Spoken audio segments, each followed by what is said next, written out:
મોકો મળી ગયો ભાઈ આજે 15 દિવસ પછી આ ગાડી આપણી તૈયાર થઈ. હજી અમારી સીટ બીટ ફિટ નથી થઈ, હજી થવાની બાકી છે. આ જગ્યાએ ભગા પટકાડી હતી અંદરથી કાંક આવું છે. સીટ ગાડલા બનાવ્યા નથી, જો આ સોફો તો બનાવી નાખ્યો. ત્યાં સીટ ફિટ કરવાની છે, અંદર કામ કરવાનું બાકી છે.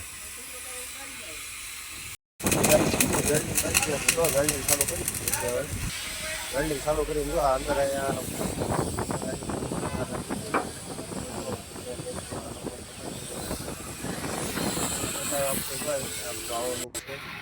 પછી આવશે વેલ્डिंग. जो સીट लगी थी काम कर रहे हो और चाय पानी का पैसा नहीं होता है आपके पास,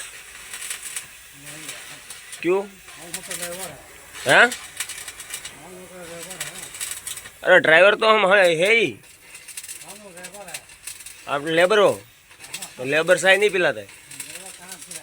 अरे यार ऐसा थोड़ी ना चलता है यार, 10-20 रुपया खराब कर दो क्या चलेगा यार, क्या जाएगा आपका? हैं?